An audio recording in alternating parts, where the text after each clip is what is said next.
All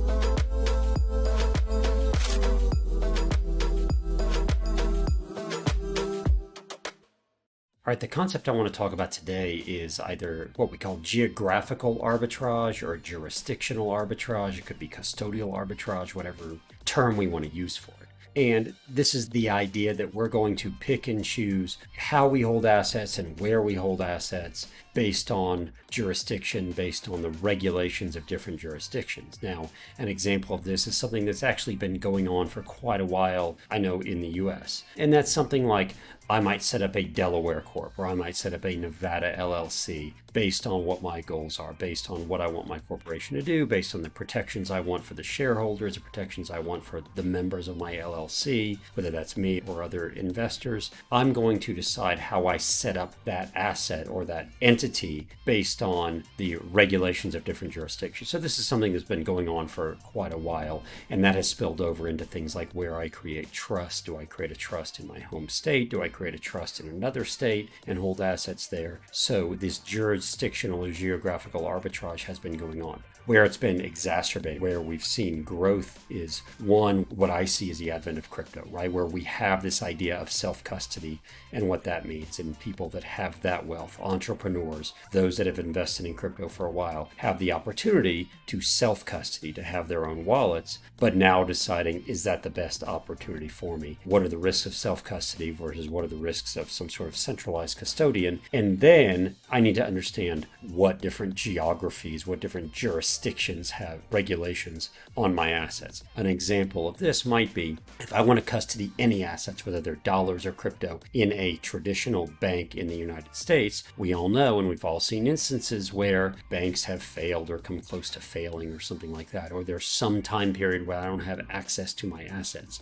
And the reason is because, of course, banks in the US operate fractional reserve banking, which basically means that they're going to take my deposits, they're going to lend them out. I don't have any purview, I don't have any transparency into those third parties that they're lending money to, and therefore I don't know if my money is at risk, and we count on the federal government to come in. Juxtapose that with something like Switzerland, where we have custodial banks, and custodial banks don't commingle my assets with the bank's assets, with the bank's balance sheet, with other customer assets. In that case, I obviously have to pay for custody, but from a jurisdictional geographical perspective, I might go, you know what? I don't want my assets in the US. I don't want them with a US bank. Maybe I want them with a Swiss bank, and maybe I want them for other purposes. So that's a little bit of jurisdictional or geographical arbitrage.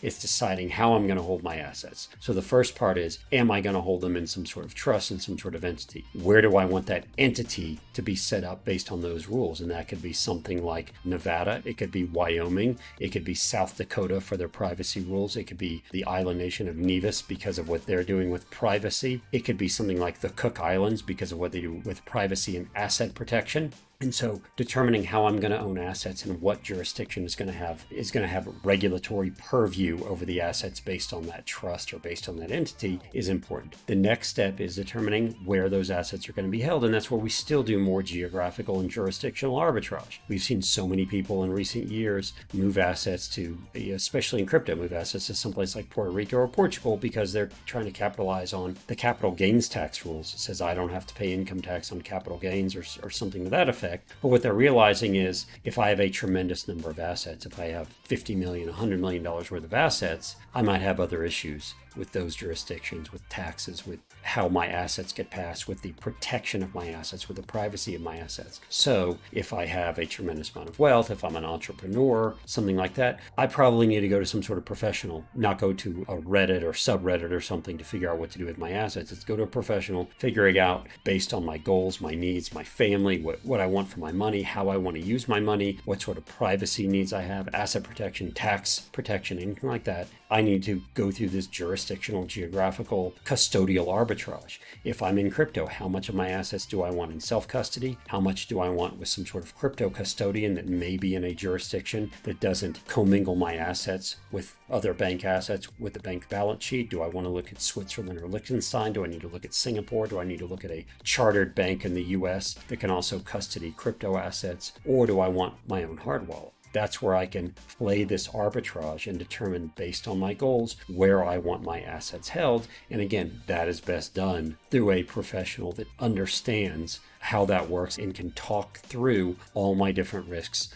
all my different goals, all my assets, and determine how best to hold my assets and where best to hold my assets. And what we've seen is, as entrepreneurs, as wealthy families, as obviously people in crypto that I talk to have become more international, there is more of an ability to enact this international, this geographical, jurisdictional arbitrage to say, I want my assets in a different place. I can move them all over the world if I want to, but I want them to be held in an entity that has jurisdiction, as geographical jurisdiction or regulatory jurisdiction somewhere. And then those assets can be held in a custodian that has different geographical and jurisdictional regulations. So that's a little bit about some thoughts around geographical and jurisdictional arbitrage and how it's important, not only in crypto, but in so many other assets. We're seeing it with cash, with dollars, or with fiat currency, with other investments. Families, wealthy entrepreneurs deciding to move some of their assets offshore, or wealthy families elsewhere in the world deciding to move assets into the US for certain asset protection.